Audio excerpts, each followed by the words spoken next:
live session where founders come to us with their problems, with their challenges.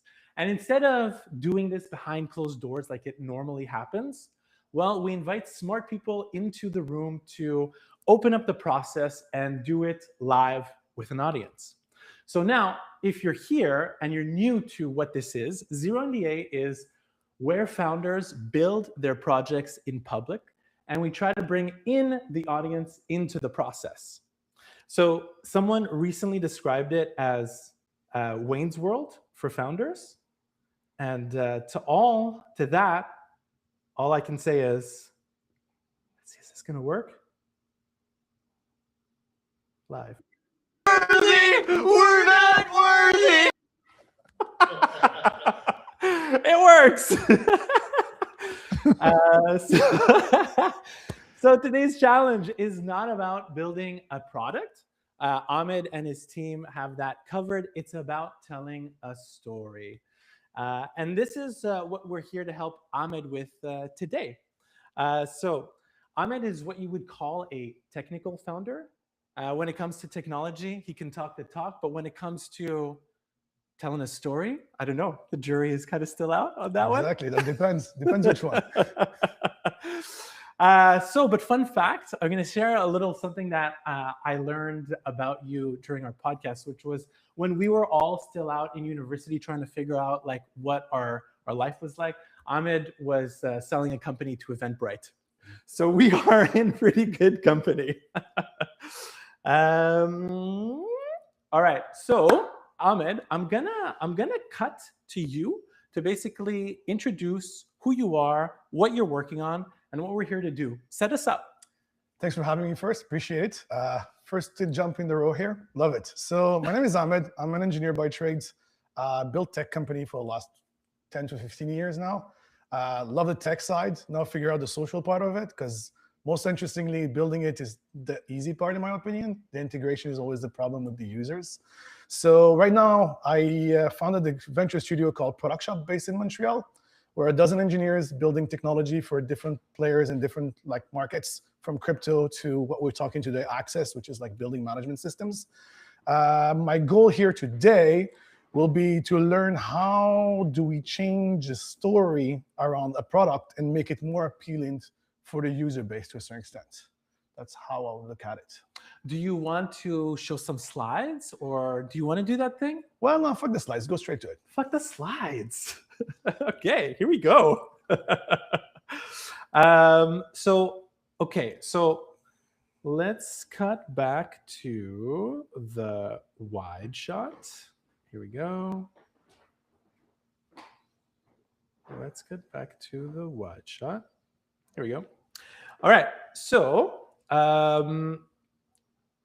one lens that we were thinking about telling this story through was through the lens of boomers, not because they own all of the real estate and the condos out there, but because they tend to be not so tech savvy when it comes to implementing new technology into their lives. So we figured if we can explain Access to them in a really simple way that clicks, well, we're probably on the right track. So because we're all about story, I'd like to introduce a storytelling strategist into the mix. And this is one of the smart people that we're bringing into this narrative to how do we build a cool story around appealing to that generation with a product like Access. So Jeff, hello, and thank you for joining us live from your home studio. Thank you for having me. Okay, Boomer, let's go. Let's fucking go.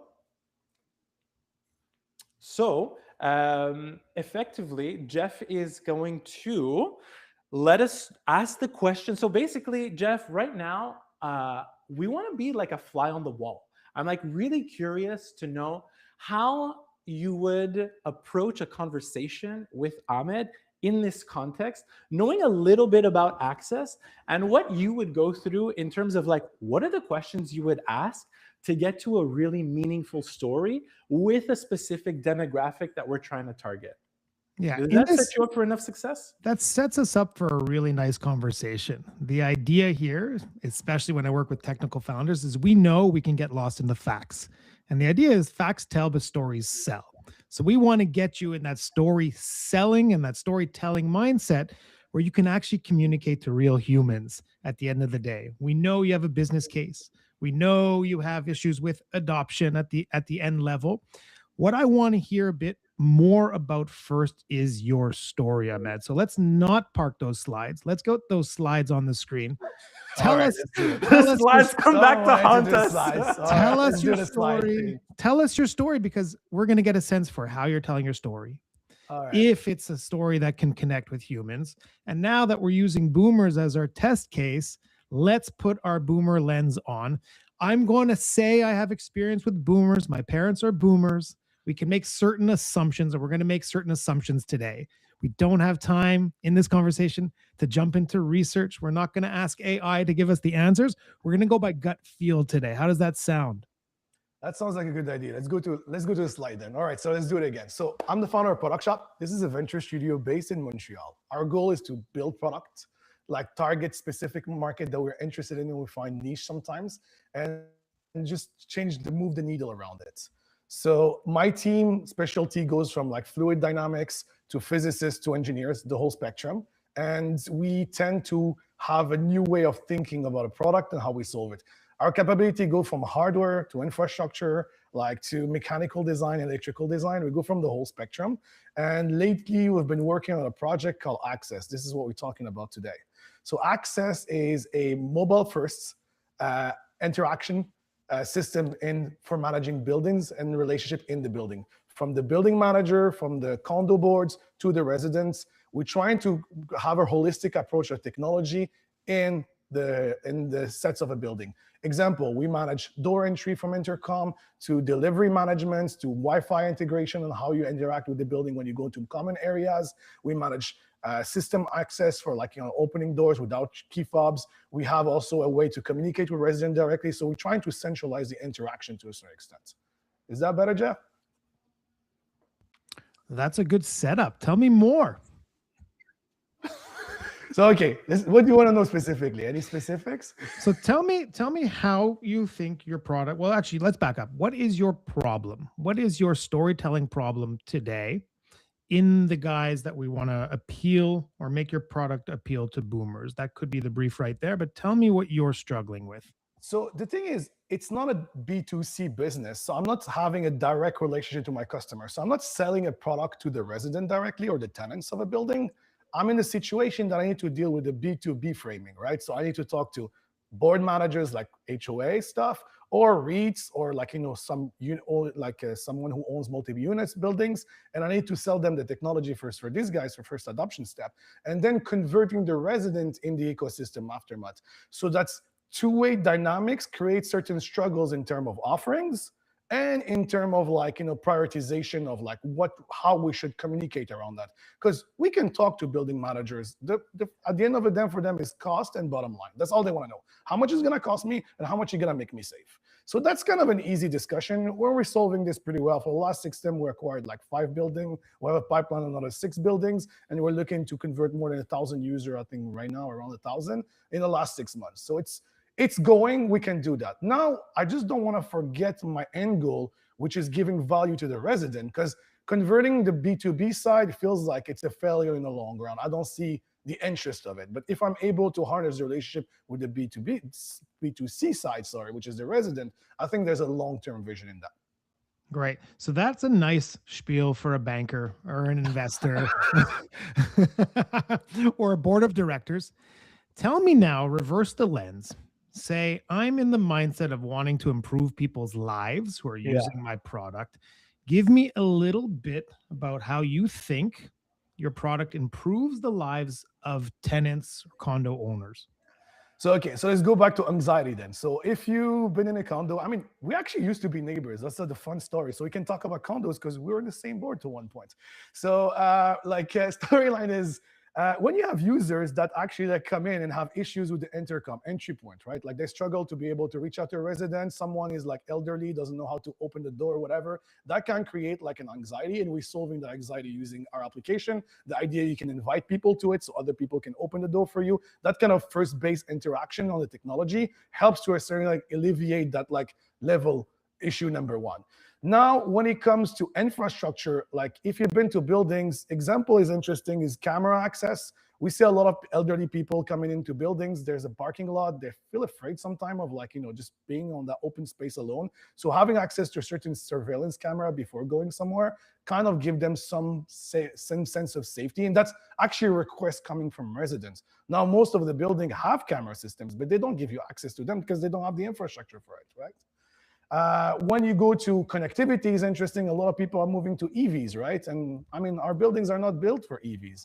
Mostly they're built for like gasoline cars. So they don't have charger infrastructure and they don't have the connectivity to monitor your charger. So again, going to a community that is more elderly, electric car coming in, my car is at 10%, I'm plugging in, I'm not sure if it's not charging or not, I want to see and monitor a distance. This is the kind of technology that we're trying to integrate to give you a holistic view of the building, if that makes sense. It absolutely does. If you're sitting down with what you, again, quote unquote, call a boomer today, and Ahmed has to tell me in one sentence what Access does or what Access does for me or my life, how would you talk about it? What would you tell me in a sentence? In a sentence? That's a good one. Hold on.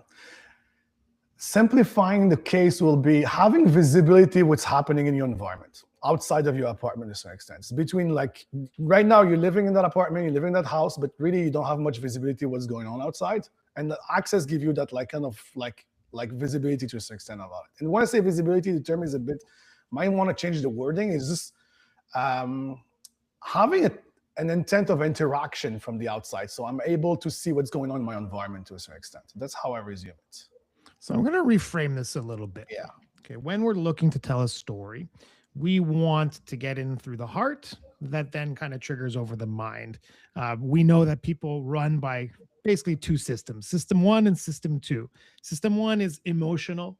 System two is logical, and we're probably 80+% emotional. So let's start getting to the emotional aspect of here, of the product or of the experience here. And what we want to do is we want to look at three things. We want to look at things like friction. What is the friction in their life right now that you can solve for? What is the shift that happens as they start using your product? And what does the future look like for them? So what I want to get to today, and I'd love to get to today, again, the assumptions I'm making of boomers is not as technologically savvy as maybe younger generations, but pretty good, right? Cell phones have been around for 25+ years now. Every quote unquote boomer I know, my parents included, have cell phones. They know how to text, they know how to send photos. They might not be as adept at downloading apps and using them and configuring them. So we have to talk about your user experience. The other thing is just this resistance to change. As humans, as people, we are resistant to change. We're resistant to the unknown as is. Older generations are probably a little bit more stuck in their ways. So we have to change habits here. And the other thing is around friends. I find that when boomers latch on to something, whether it's a good restaurant, whether it's a good piece of technology, they always tell their friends about it. But if it sucks, they're going to tell more friends about it. So what I'd love to get to today is the sentence that they might tell their friends about Access. That would be a big point of success here. Because if you could actually have a building, a condo owner, a boomer client say, oh my God, look at what this thing does. Look at how my life has changed, because I think you would be already onto something in terms of insight. And what we want here is, from what I said about friction and shift and future, we want to bake in insight. We want to actually look into their lives, and we'll make assumptions today. We actually want to look into their lives and say, what is the thing they're doing that is very frustrating right now in terms of how buildings are managed, how access is managed, how EVs are getting charged, how they don't know who's knocking at the door, but they would love to see if it was their grandkid ringing and saying, hi, Papa, let me in. right? These are the emotional elements here. So I'd love to get to places like that where we start understanding some real use cases. So based on what I'm asking here, what do you think is some of the initial friction? What is the now state of boomers who don't have access but could really benefit from it? What's So to happening? start, let's start about like the current state of the affair in the industry or the business that does stuff like that. So we come from like most of the intercom system are like from the 90s. It's a phone call. I mean, you almost don't hear someone talking, right? So most of the time it's actually a joke. I'll bet you if you go to next building next to your place right now and just like ring the first person and just muffle, someone will open the door for you. So it's so like limited in terms of like, there's no such thing as an experience. If someone rings, you just hit 9 and open the door. That's what most people do. So we already bring certain WebRTC, which we can do video feed. You already see someone's face. That's actually give you a certain sense of certainty who's in front of you, right? So that's one of the good gains we have. And that gives you at least a certain, hey, at least I know who's at the door, because right now someone muffled say, hey, it's me. I'm just gonna open the door. I don't know if that makes it in the answer of like, hey, boomer saying to boomer friend, now I can see who's at the door. So that's maybe a good starter. So let's actually pause there. Let's attack that one. Yeah. So let's look at a situation now. We're going to make the assumption that without access, I have to be at home.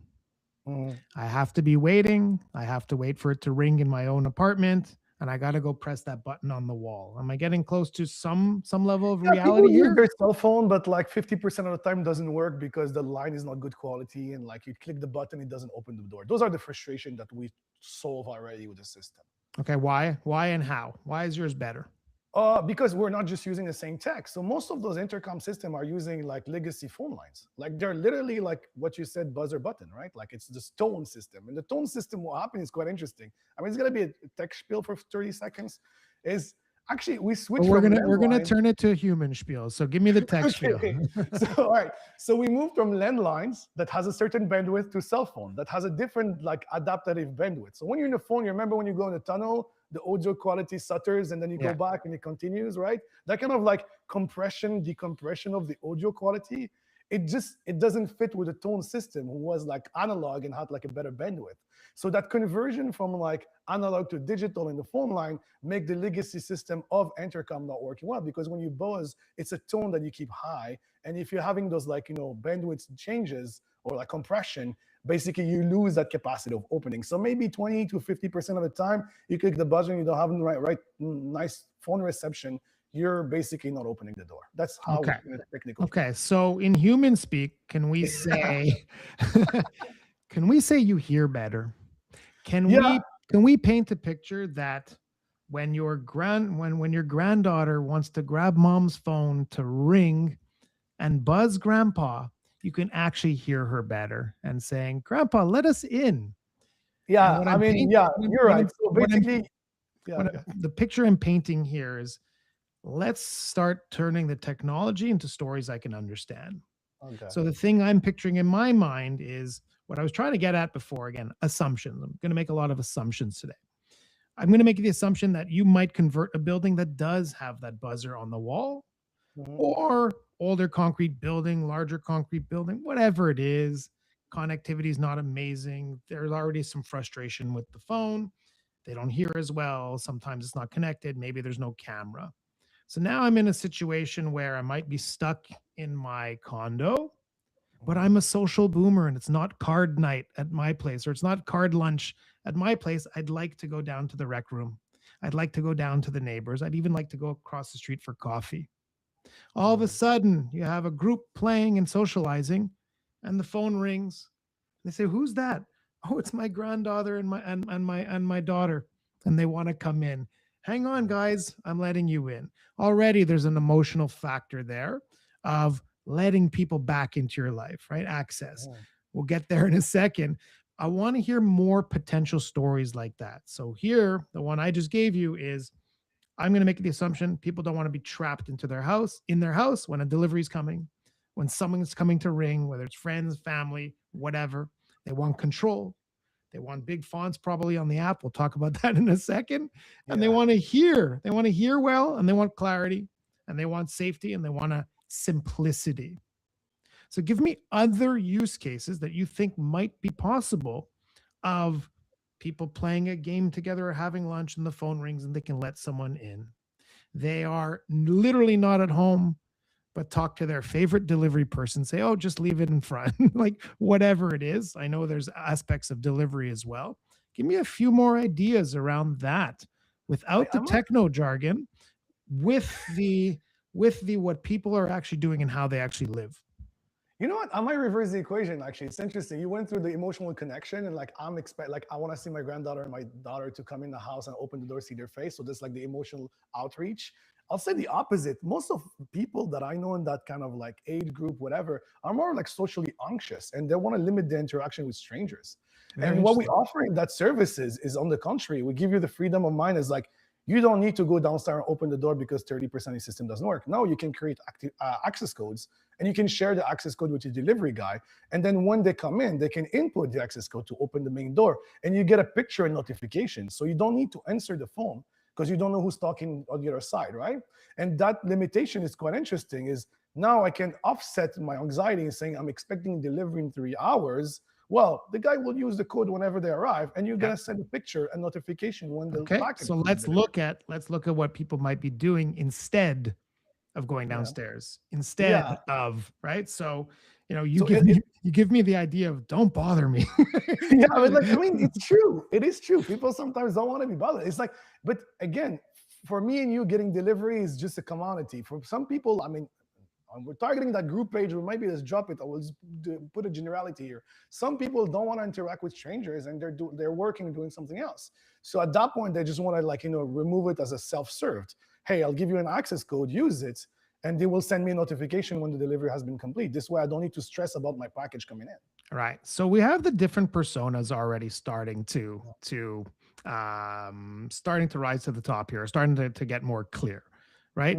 This is something we have to look at to start. When we start building stories, we have to say, well, who are we building these stories about, and who are we telling the stories to? So one example might be the social person who either doesn't want to be at home or is at home, has people over, wants to see faces, wants to interact, enjoys that aspect of control, of visibility, of letting people in. The other person is the don't bother me person, is set it and forget it, do it once, talk to me by text. I don't want to know about it. I don't want to waste my day on this because I'm napping, I'm busy, I'm out, I'm walking the dog, or I just don't want to interact. So there's lots of stories we could line up for the person who doesn't want to interact. There's lots of stories we could line up for the person who does want visibility. Is okay. Like you're saying, they don't have to go downstairs with access, but who is okay with getting a phone call, getting a ring, opening up. And I'm making assumptions of some of what the app does. Tell me a little bit more about other potential use cases. So we have the person doesn't want to be bothered. We have the person that is okay with two-way video and audio and chatting and access and letting people in. Give me some other situations that access actually really fits into their life really well. We'll be shooting against Boomer for a little while here. So let's go for it. So one interesting aspect is when people like downsize, they go from like they like houses to basically a condo because, I mean, they get elderly, they don't have kids anymore running around. It's like less maintenance, right? When they start living in smaller communities, they need to trade off. Like they share environments, so common areas, right? They're called, well, the common areas have a certain limitation, which means they have seasonality. Example is the pool, right? Yep. Whenever the temperature rises in Montreal, everyone shows up at the pool. That's kind of like the classic, right? But you have those group age conflict. You got the late 20s, early 20s, the mid 30s, the 50s, and the 60s all meeting up together, right? And they have different realm of communication of, 20s more baby party mode, and the 60s are more, I want to read my book, right? And I'm throwing ideas here. It doesn't need to fit, right? Yeah. The thing that happens is we have infrastructure right now in buildings to have allocation. Let's say your pool has 30 seats, right? But you want to know if there's some people on the roof or not. Or am I going to show up and try to bother someone to ask them a room? Or I'll just look it up on the app and say, hey, there's like 4 seats free. How about I go now? And then I can go later.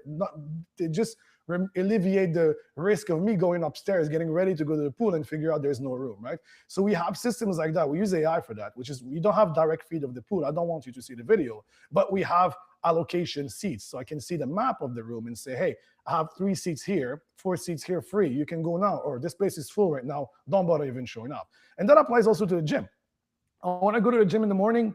I don't want to go show up there and then figure out it's full. I'd like to see it from my phone. Hey, how many seats, how many spots in the gym are free right now? And based on the quantity of individual, I can decide, is it a good time for me or not? So that's kind of the features that also we offer around that. Great. So now you're already talking in ways that people would understand and see themselves in, which is already a great jump forward. So you're giving me use cases of, I'm alleviating frustration. I'm giving you better access to your environment, to your building, to your life. You called this access for a reason. Tell me a bit more about that. The name of it is quite interesting. One of the reasons why we started this project is, okay, so again, going to product shop, we work on crazy sizes project with cool clients and really cool stuff, but like, like moonshot style stuff. And like the problem with moonshot is you don't see them really happening. You never really use what you build. You're just building for future, and you're building with companies that sometimes you don't even interact with technology. So Axis come on the problem that what I used to live and used to be also my office, they had a shitty intercom system. And I used to have a lot of people visiting, client visiting the office or package delivery or family coming. And my frustration was really high into not able to open the door and getting bothered all the time. So first of all, the first customer was myself. So we built this system for myself. And then when we saw it working, we're like, hey, how about we try to monetize in this and start sell it to others. So that's why, because we didn't have access. So that's why we called it Access. Right. So it looks like a lot of stories, it is. It's a pretty decent story. Like where I would want to go for something like this is I understand your business side challenge, right? I understand the challenge where it's probably a little easier for you to get into the building. It's probably decently easy. Maybe you'll tell me to get that access or get that app into people's hands for that initial download. I don't know if we've discussed it in this hour yet. Tell us a bit more about the challenge of now monetizing it from the condo owner's perspective, so that then we can make those features that you want to monetize really interesting in terms of story, in terms of emotionality, in terms of, oh, this is worth it in my life. I need this. So give us a bit of background on that challenge that I've been privy to and a little bit in the background to understand. So in our market, it's interesting. You have those players, without naming them, that sells you intercom systems, and it comes from like dozens to $50,000 value system integration. It's a one-off pay. You just pay it once, you have it for life. But the problem is these systems like age, and you just pay maintenance, so technician coming all the time fixing them. Technician rates $200, $250, and this is not even emergency in weekends. But if you're and the time of response is between 1 and 2 days. If you lose access to your main door in the building with 200-300 residents, and you're telling them, hey, it's gonna take you like a weekend to get like your system back, it's a big hurdle, right? And then you bought the equipment, it's yours, right? So it's not like you're having a continuous support to any means. That technology is just sold a one-off and you deal with consequences. A lot of like the 1990s style technology development. Now we come in and say, hey, we're basically a SaaS. We're coming in, technology, hardware is commodity. We are the manufacturer. We're not resellers. We're direct to customers in terms of like manufacturing to delivery to installation. We hold the whole like value chain there. And we tell the users, hey, it's almost zero to install. Actually, we just charge the installation fee, not the hardware fees. And then basically we're trying to monetize through two flows. One of them is from the HOA directly, because we do offer some services to HOA. And at the same time, we do offer some premium packaging to customers that use the application, right? So let's say what we're trying to do right now is to figure out the assortment of features that we want to offer for free and the assortment of features that we want to offer as premium. And that's the market analysis we try to do. In the web world, with my under 40s, I can E/B test, I can do a lot of strategy, I can do surveys. In my world with the 60s older and in physical frame, like a building, we just don't know how to reach and how to communicate around that. And what kind of partnership happens? So I want to understand the storytelling opportunities here. So is it the HOA that's going to communicate, hey, we're switching over to Access? Are they going to give like you mentioned, the condo association meeting? Is this something that has to happen at a condo association meeting? I want to understand the first touch point of people coming across this, because it's not your typical product that they would probably, they can't go buy this in the store. The company, like they might, if they hear about it from a neighbor or a friend who already happens to have it. And again, I want to get to that sentence of what someone would tell, or other sentences that people using this might tell their friends and neighbors. But my point is, sometimes the medium is the message. I want to understand how this story of access gets in front of them first. Is it a meeting, condo association, a notice in the elevator, a flyer under their door? How are they, or is it some clever even advertising on Facebook and areas where boomers still do spend some time, so that they can actually ask for it in their building? That's a whole other angle. How does the story present itself right now? What are the touch points? So right now we're doing word to mouth between condo association with developers. That was been like working for the last 6 months for us. So it's mostly organic growth. We're not doing marketing or any targeting. The end user, the resident, just knows about access when the HOA decide to install it. Usually they do a mass email with our communication. So we do have video content, a deck and everything. But I'll tell you, like, most of the people don't go after page 2. And they don't really bother reading those emails. So the system, the way it's built, it's actually a smooth transition, meaning we still have those phone line calls. So when we do the conversion, there's no hurdles. We try not to push everyone to the app first. So we try to do this transition from, hey, how about we take your phone number and call you, and then we send you a message, and then like, hey, now you can convert to the app, please install the app. Got it. Statistically, we're able to do around 30-40% conversion first base. So people, we have this like nice chunk of people that are like really coming in, taking over, loving the technology, reaching out to us and happy to pay for it.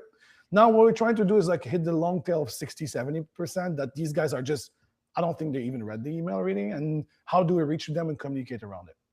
So how can you make your email simpler? What's that email saying right now? And why is there a page 2? Well, I mean, the email is not written by us. It's copied. It's a copy that we create, and the HOA does own the relationship, so they send it. Most of it is like trying to, okay, so if I remember right, and I'm coming from memory, I don't have it in front of me. What happens mostly is that email stipulate the risk of transition. So it just says, hey, guys, don't worry, there's a new system, but you have nothing to do. So it's more mitigation of a transition risk than mitigation of, or like, showing feature sets, or like, like explaining more what the system does, if that makes sense. It's like trying to mitigate risk. That's how the email sounds. Yeah. Okay. So already a major touch point might have massive drop off, or just get massively ignored because it says you don't have to worry about anything. Then we have add more friction to it, because now you're saying, well, just give us your phone number. We'll contact you, or we'll push you to upgrade. And say, what do you mean I need to upgrade? What do you mean I need an app? What, then there's this idea of discovery, right? If you actually get to those different levels, you got into the building, they communicated it's coming, you don't need to do anything, but then something happens. You'll have to clarify me on that. Something happens to get the phone number to say, I'm assuming, Ahmed, you're going to link to an app store in that text message or that phone call? Okay. We do that. Yeah, on the text message. So we do text them. So we send them that. Yeah. And just to jump in still, on the 30 to 40% of conversion that we have on the user base, these people interact with the app 3.1 times a day in average. I mean, I don't know how many apps you have on your phone that you download that you open 3.1 times a day. No, that's great. That's great. So that's crazy. And you have ideas. Again, I don't think we're going to bake many stories right now, but you have ideas of what those 3.1 use cases are. Are people coming over? Are they just randomly checking the front? Is this always visitor initiated? What's happening in those 3.1 cases? I don't have the data in front of me. We do have the metrics. I need to go to analyze it, and we keep it for another session if you want, because I will just start pulling data. I mean, this project operational is 6 months old, right? So we're still like in the gathering phase, but yeah, we do have the metrics and we can pull it off. And I'd love to see it myself. I mean, most of it, I believe, is actually people opening their own doors, because there's a really convenient feature set, which is you don't need to scan your key fob to open the door. You can just use your phone. Mm-hmm. And most people just walk in and open the garage and their phone with it, right? So it becomes this like habit, like It's like almost like the Zippo smoker guy, you know, it's like open flipping the Zippo. I feel like I see people walking their phone and opening the door to get in it. And to a point that we need a 99.5% uptime because people start forgetting their keys. So they don't have backup. So the moment something doesn't work, they blaming us for it, right? Mm-hmm. Mm-hmm. You made your product too good, man. So we're talking For about the people we convert. For the people we convert, it's pretty good. There you go. So you're talking about changing habits here. You're talking about people getting used to it. You're talking, and my mind goes to the storytelling opportunities in there. Some of the storytelling already is just how this thing is designed. I joked before, but I was serious. Like, are the buttons big? Are the fonts large? Right? If you're talking boomers, this has to be very easy to use. I don't want to fumble. I don't want to have anything extra to think about when I'm trying to open the garage, let someone in, open my door, or set up my account. Just the storytelling around how it's designed. You mentioned UX, UI before. That's going to be just something that psychologically says, wow, they've thought of things. This is reliable. This looks good. This operates well. Then there's the opportunities as you're starting to get to know people to say, how can I introduce now that next feature? How can I introduce? We talked about these paid features. Give me an idea of some of the paid features and why I might even consider them. So for us, I mean, this is a hard question, actually. So let's go back about UX UI first. So for us, UX UI right now, the system is made as like a Fisher Price, okay? And the interface is thick buttons, no scrollable menus, a menu bar, you have 4 options. Most of the option of execution are the home page. Like the others are basically settings or historical data seeing. So we're trying to keep it simple. You just have one view and everything is from that view, okay? So there's not much navigation or anything around that. On the onboarding flow, we have a 3 steps onboarding, which is like, you know, like hand holding when you onboard the first time. So that, I think we nailed. The design is not great and need to be worked on, but the UX is pretty clean, in my opinion. So like still TBD on the design. Now, coming back to your question about like, sorry, can you repeat it again? I just lost my train of thought here.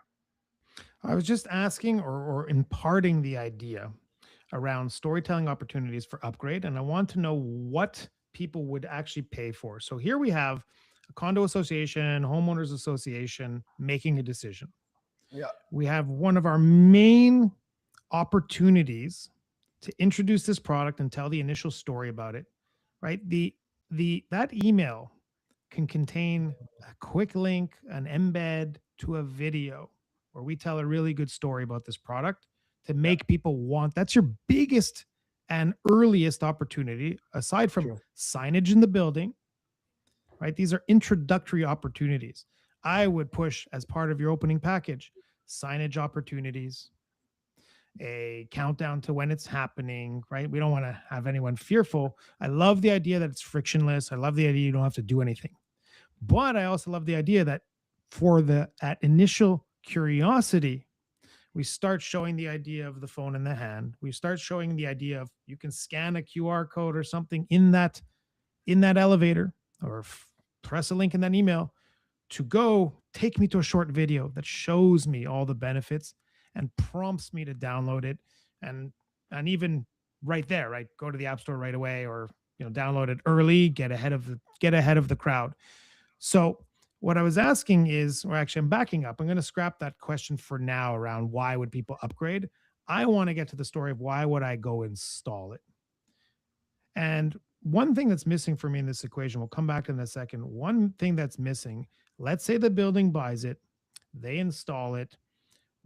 How is it that I don't have to do anything? You're saying I could just use my landline as is.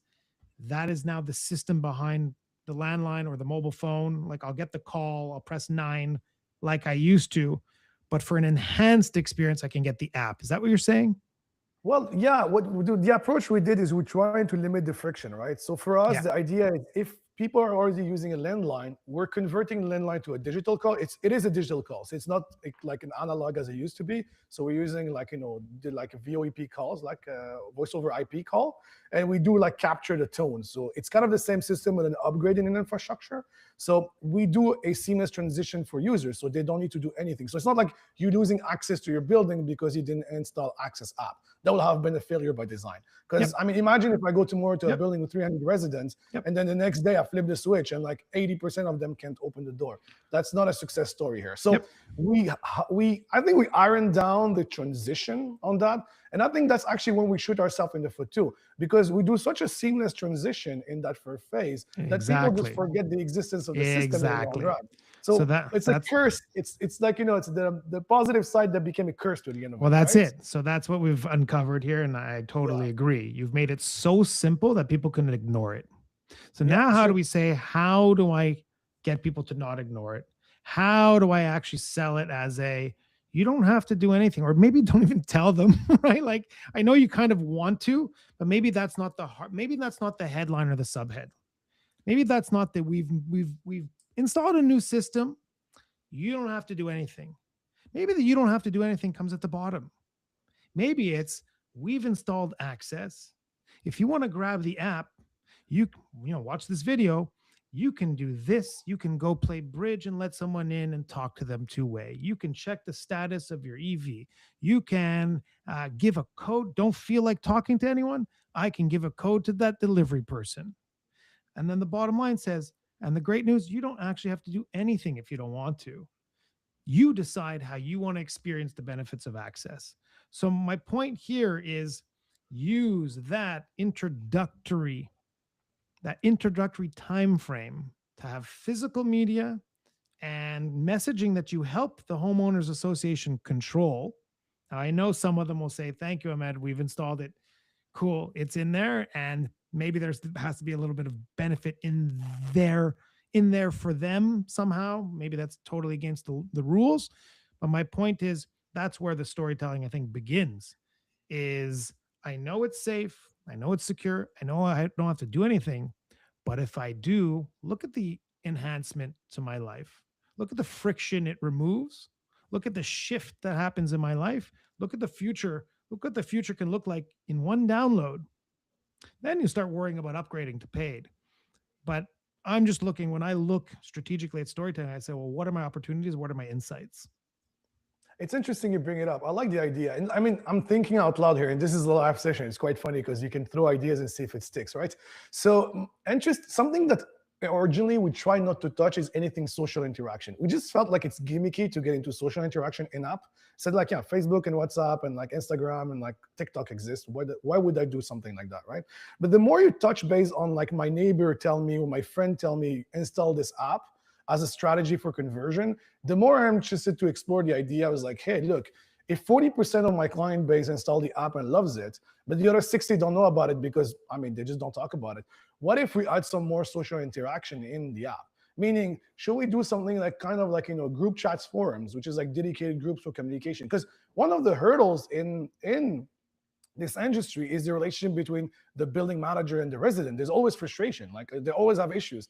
But like, the resident between each other do chat, like, they walk like the elevator at the entrance, they interact, right? So what if we use the app as a vehicle for communication between residents and their ability to create certain group chat and moderate them themselves, obviously, and then not direct messaging, in my opinion, but just the idea of like creating threads of communication to a certain extent. Well, I'm also going to make the assumption that when Joe is on vacation, he can allow access to Martha through the app to buzz anyone in, get a package, that sort of thing. So that already gives me extra features and benefits and a little bit of security where, oh, I'm not going to miss that package. Or if XYZ comes, don't let them in, right? There could be every angle to stories around there. But I think you're making me think again.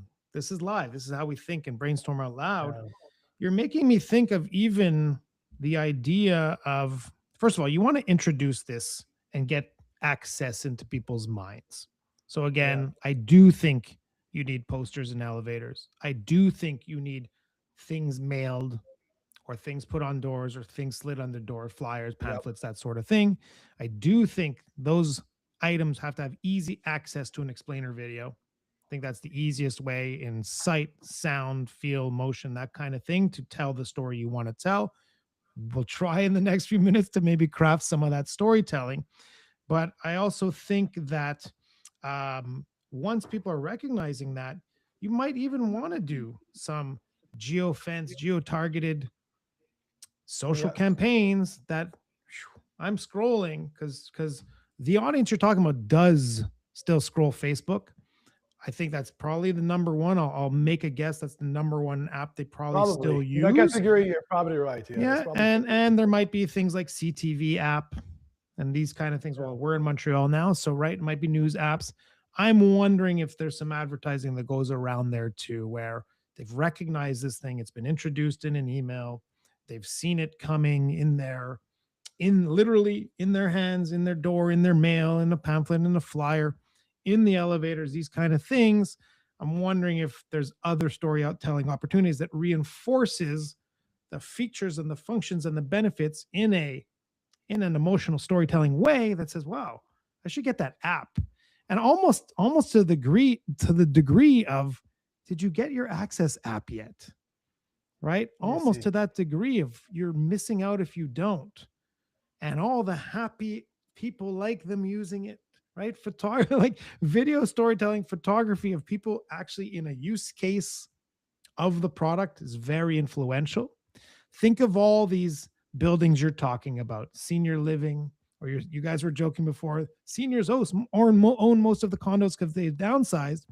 Think of how these senior living environments, which again, Access could be another benefit of buying in a building. We'll talk about people even coming in. But my point is, they always tell a story in their imagery of happy seniors, of happy people doing their thing, of happy communication, happy life. So we want to show how your life becomes happier, more connected, more controlled. There's more access to I don't want to say access your happiness, that kind of thing, but that's so generic. There's that line of like happy wife, happy life. Yeah. It could be happy tenant, happy resident, happy access. Whatever you're gonna do with it. I'm trying to figure it out here. So But you're going George- somewhere. I like where you're going. Actually, it's nice interesting. try, George. Nice try. It's like we need a punchline at the end of happy it. boomer. Happy No, access, happy you know boomer. what? I think there's this idea of let them in. This we talked when you guys were briefing me on this around the idea of your front door being that access to your world, Yeah. right? This is really your world in your hand. There's still that sense of control. There's still that sense of understanding what's going on. There's still that sense of preferences. Even that extra feature you just talked about, where is there a chat? Is there a follow friends feature? Because I'm assuming there's some. I'll use thread, the term thread, then chat. I'm worried about chat in those kind of environments. Fine, like- but yeah. tell me something. When you talked about reserving spots at the pool, was that because the app knows where it is? so And you it's know not how really many reserving. phones are upstairs? No, it's camera feed AI processing. So the pools have cameras for security reason, and we tap out on that infrastructure. So I'm able to do image processing, but we don't want to show the video feed for privacy reasons, right? Right. So what we do is we overlay on top of it like seats, and then basically tell you which seat is busy or not. Very interesting. So little red dots or something like that. Yeah, exactly. When you when you go to the airport and you do that scanning thing, it shows you yellow where you may have something in your pocket. It's a yellow square. It's the same thing. We overlay on top of it the map, and then the map we give it a color. Got it. So let's talk as we start wrapping up here. Again, we talked about the idea of friction and the shift and the future. We didn't get into it deeply, but what I want to remind you is you want insight around your customers. You want to understand the storytelling opportunities and the storytelling reinforcement. You want to understand the frequency of message to even get into someone's heart and mind, to even have them understand what access is. And I don't think you want to tell them so fast that you don't have to do anything. I think you want to tell them you want to do something, and we want to get into a point of why would I want to do this? Because it enhances my life. Because I can, like you said, don't bother me. I can choose. Like I see the scenario. You know when we look at these character-driven commercials, Apple's really good at them. I think IKEA does some here and there, where they look at lifestyles from different perspectives. Yep. You might want to shoot a little spot of the lifestyle of the grumpy person who cannot be bothered with anything. And at the end, he's happy because he put in his code and no one bothers him. To the social butterfly who is constantly, we cut. Gym, mahjong, pool, Yeah, I out got for you. I know what coffee. you're- It's good. And she's always like, ring, come on in, come on in, come on in. Hey, maybe that's your tagline. Come on in. I don't know. But Yeah, that's interesting. I like it actually. You know, it's funny because we're talking about this, but we forget one thing is we have a 27-inch screen at the entrance of a building, and we're not doing a thing with that real estate. So even before starting sending flyers or like doing an ad, just maybe just the idea of like posting content on the screen that people see every time they come in and out could be interesting too. The thing is, how do you do content around that without becoming too gimmicky or too heavy, right? Because it's still the that's why we look at insight. Like, Yeah. again, gimmicky and heavy. I'm not even, I'd love for you to define that, but we're running out of time. Yeah. The idea is real slices of life and insight. I just gave you some insights. I made assumptions. You talked about the person who wants to be antisocial. Cool. Let's show them in a setting. Now, again, I always lean humorous, but I understand if you have a slideshow that's going on silent or a silent video on a screen in a lobby, you have to tell your story differently. You're going to it's going to have to be just really clear what's happening. And you're going to probably have to have some text overlays to say, you know, yeah, you're not going to have audio there. You know, all the access you want or don't, right? Share your codes to, you know, to get deliveries even when you're not here. Don't interrupt your Mahjong game while you let in your loved ones. Like, these kind of things are interesting things. And what did we say was a potential tagline there? Come on in. Come on in. Yeah, access coming in. Yeah, that's come in. Come on in. You know, that kind of thing, because that is an insight. That is what people actually say. That's language people actually use. Bring. Oh, come on in, right? So that's a good one. Tagline. I might use that. Thanks, Jeff. I appreciate that one. That's a good one. Hey, that's a good one. I think we got to somewhere here. Yeah, that's good. So give me a recap of what might have changed in your mindset and your approach right now to putting aside the technology speak. You have that. You rock that. To now talking like and talking to and talking with your customers. So my biggest take here is the network effect. I've been segmenting and saying I have user adopt and early adopters and love the tech, and I have a bunch of users that just basically don't even see the PowerPoints or whatever, don't convert. And I never thought about the idea of like bridging those two worlds and say, hey, they're friends, they're neighbors. One can talk to the other. So that network effect, acquisition through network effect, is something that I'm quite interested in, because we have that outreach. We have 40% or 30% of the population already in our app. So we can notify them, send them, communicate with them, and try to make them convert. That's one. Second, what I loved most is like emotional related to feature sets. I mean, I'm an engineer. Feature sets is functionality. I'm solving problems, but I don't forget that problems induce emotion response, right? So, and solving them also induce emotional response. So that bridge and say, hey, how do they feel about using your app, and express how do they feel, not describe the functionality, but describe the feeling of it, is something that didn't think about. Sounds like obvious, but it's not. Thank you. It's a different mindset, right? Yeah. It's a totally different mindset. And I think even in building it, you don't even realize the things you're solving that actually make people feel great. That's a good point. Right? That actually like solve problems and make their lives easier, right? You thought of all the things, I can monetize it in this way, but you have to say, well, what would be worth someone paying for? How do I make their life better with less friction? Even a one-time credit card entry, like we'll get to all of that after. Yeah. But how do I give my message enough in a way that resonates, that shows me you get me, shows me you understand the insights around my life and how I might even use this thing, and you reflect it back to me in the way people are using it or have used it to improve their lives. I'd like to be one of them. I'd like to be that to be my future state. So the other thing, again, I think we uncovered is the storytelling opportunities, screens, elevators, the introduction. I think that needs to be part of your package. I think that needs to be part of how you sell this in, where you say, we're not only selling this infrastructure HOA, we're actually selling a better lifestyle for your entire building. This is something that's going to make people be more interested to pay even a higher price to get into this building. As a rental or a condo, this is better for resale. This is better for life. Yeah, and help us tell this story to your residents multiple times.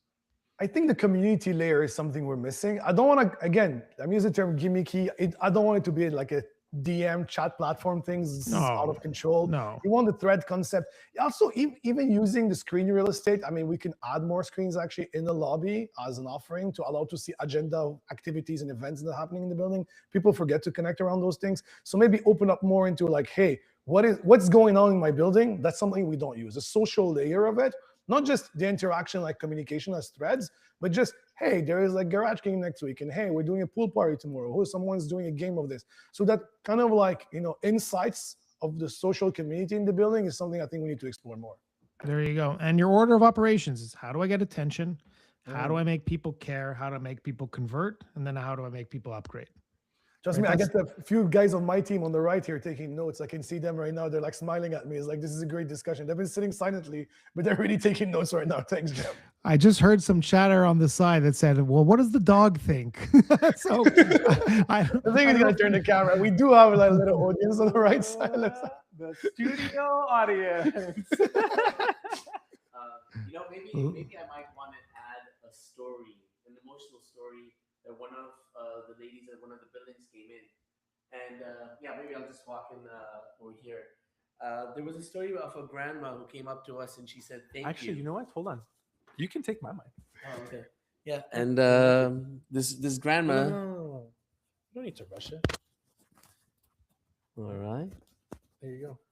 You're mic'd in. Yeah, perfect. Amazing. So this grandma came up to us and she said, "Thank you, because every time my granddaughters come in, I don't need to walk down the stairs, go to the elevator and open the door for them. And that she can go on the app and just open the door." And the app also allows us to add additional residents. So even her granddaughters are now on the app and they enter in without any hassle, without having to bother. And that sort of story, and she coming up to us personally to thank us because she's seen us install, was just a good feeling for us internally as well in terms of the value that we provide to residents directly. It's so funny because I mean, this sounds like a bit like personal too. Is actually my dad lives in one of the buildings that we converted. And it became a family discussion. Everything, there's a bug obviously in feature sets. So, and lately he's like, I don't need to carry my fob to open the garage anymore because he has 2 cars and he has only 1 fob. Obviously, hard to get a fob in these buildings. So he's like, now I can use the phone to open the door and like remotely, if they get like guests, whatever, be able also to open the door for the garage, which is something that people are like, hold on, I can open my garage door with my phone is a thing. And like there's like small bridges and like small value prop we're good at. But frankly, the highlight of the discussion is more the social layers. How can we get more insight of what's happening between the residents and each other's around the community, if that makes sense. Amazing. Yeah. And so those are great stories, guys. And those are the stories that actually put emotion and memory, right? Those stories you tell in a meeting and you say, hey, you know what? A resident actually came up to us, a grandmother, and you want a few details, 75-year-old, 80-year-old grandmother, whatever you want to say. And she lives alone and she's on the 4th floor. And she thanked us because she doesn't have to go downstairs anymore. And her grandkids can come in. And that story you said about your dad. So these are all stories of third-party people selling for you. And they're real stories. And these are the things that resonate. These are the things that people can see themselves in. So anytime, to wrap it up, you're looking to tell stories, base them in truth, base them in lived experience, base them in insight, and base them in emotion. That way, the attention, when they say, oh, what's this access thing? It actually starts to mean something. There's actually understanding, and people can see themselves as a hero in that story. And Ahmed, you are the hero of this story. Thanks, Jeff. Appreciate it. And this is really insightful. I mean, when we started this journey, I'm like, what's going on here? What's going to happen? And like, frankly, and we discuss about the format of 1 hour. Can we really bring value? Like, we're not, I mean, by the way, if anyone is online here, we're actually not faking it. This is real life. Like, we're just going through that story. Not scripted. It's not scripted at all. So I just want to really highlight it. And you did a great job in like going to summarize it and bring value to it. I appreciate, Jeff, that you doing that. Thank you. I had no clue where we were going with this, but I think we ended up in a good place. We'll get somewhere. It's a good delivery. Appreciate it. You know what? I don't think anyone knew where this was going. And that's the point, you know, because that's the whole idea around opening up these conversations, thinking on your feet and adapting in the moment. I do want to, I feel like we came a really long distance. One of the things that I also kind of want to put out there, because it's stuck with me since we like first spoke, which was the idea around whoever controls the door controls the relationship. Yeah. Like access to the building controls that relationship, because when you think about it, you're talking about visitors, you're talking about deliveries, you're talking about security services. It's such an infrastructure play, and it's so interesting. And I think that the come on in idea and the tagline really plays to this like lifestyle. So I think we came a really long way. I think we came a long way in like, how long have we been live? In 1 hour Yeah, exactly. that's good. It's good Like, time. That's pretty amazing. So to wrap it up, today we explored modernizing basically the buildings that we live in through the lens of boomers. That was more of just like a marketing play, to be honest with you. It just sounds fun. So the next question becomes, what does the perfect building experience look like perhaps for millennials? And that's kind of a conversation that we can continue over onto our Discord channel. So if you enjoyed this, this is Zero NDA, where we basically open up the creative process. We do it live. We do it with founders and creators. Next week, we've actually got 2 more of these sessions lined up where we're going to be exploring growth hacking tips and tricks or strategies, and AI infrastructure for marketing and PR firms with 2 completely different founders. So we're going to try to recreate this. One of those founders is actually in Lisbon, so we're going to see how that works out. And another one will probably be in studio, unless if they're in Vancouver. So big thank you to Ahmed. Big thank you to Jeff for opening up the creative process. And we'll be seeing you. Thank you. Thank you, guys. Thank you. Have a good day. All right. Good job, guys. Stop. That was Oh, wait. I'm just gonna. We're still live. Wait. I know. That's why I'm still smiling.